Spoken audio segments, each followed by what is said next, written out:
Good evening, everybody. Even though I'm probably recording this sometime in the morning, but to you, it is very clearly the evening. And welcome to FBCWGN. I bet you are probably wondering, Tim, what is FBCWGN? Well, friends, that's a really good question.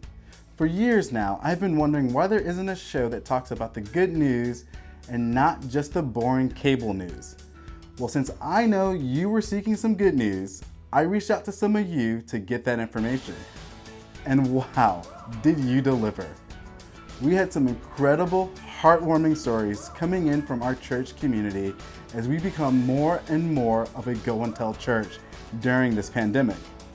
Now, as someone who has no clue how to run a news show, I'm going to just jump in it because my lack of knowledge will not stop me from sharing the good news with you.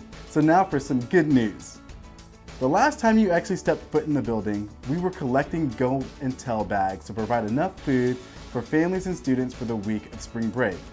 Now, spring break has come and gone, but your support has remained strong to help families in need. In April, FBCW delivered over 1,000 food bags to different school sites.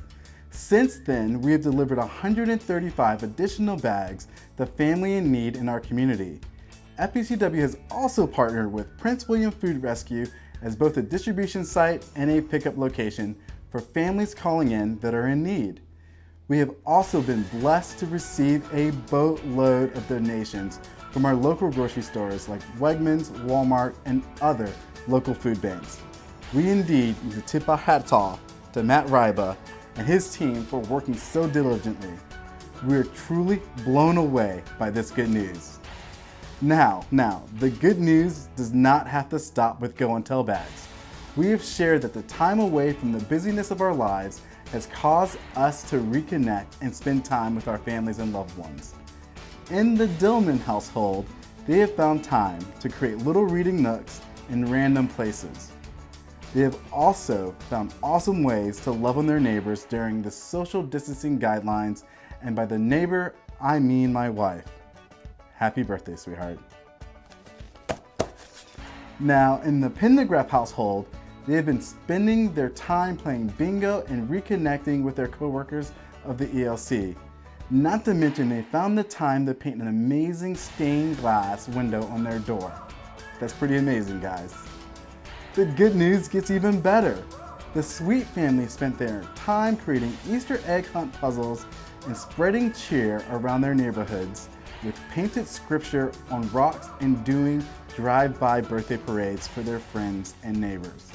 But wait, there's more.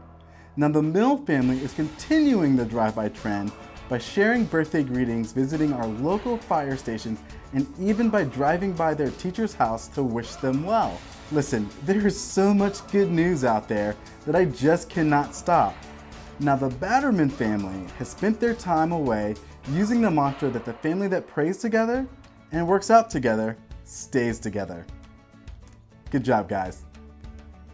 And if you happen to be a neighbor of the Rybas, they just wanted to wish you a wonderful day. And we can't forget that awesome time the Porters used a little TP to spread a little cheer, as they make AJ's teacher feel a little special with a little gift bag. Now it's time to once again check in on the weather. Gabby, how's it looking out there? The weather today is great. The sun is high and it's a great day to have a picnic with yourself. Stay safe. Back to you, Tim. Thank you so much, Gabby. Well, this week, the good news could continue to get better, and it did. Pastor Brad finished up the Emotions of God sermon series with people checking in from all over the world. Places like Germany, Canada, Iran, Afghanistan, and even Africa. We've also had people check in from Florida, Pennsylvania, California, Michigan, Maryland, Iowa, South Dakota, and Washington State. And we wanted to just continue to encourage you to share the service so we can continue to spread the good news.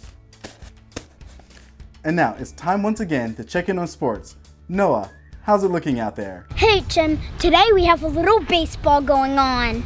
We have Grayson the Rocket Riddick, and Grayson loves to hit dingers. Even cleaner.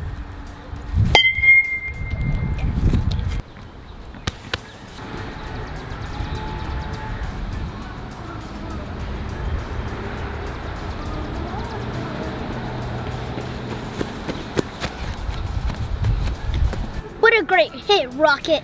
Now let's go back to Tim. All right, ladies and gentlemen, Noah Riddick. And now some of my favorite good news of the week. In March, the McDonald's finally brought home their adopted child after going through the adoption process for over 4 years.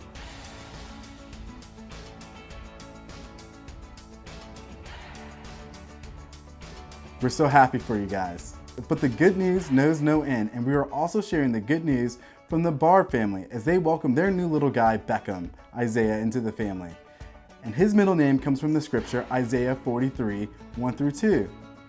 When you pass through the waters, I will be with you, and through the rivers, they shall not overwhelm you. And when you walk through the fire, you shall not be burned, and the flame shall not consume you. Isn't that awesome? Welcome to the world, Beckham, Isaiah. Yeah, there you go. And last but definitely not least, hello little crew as the Mortons welcome their first child. Well guys, that's it for our show today. So much good news, so little time. My name is Tim Riddick, and remember, even when everything seems bad, if you trust in the Lord and stay in the Word, then you will find a reason to smile. And we'll see you next time. Good evening, Woodbridge.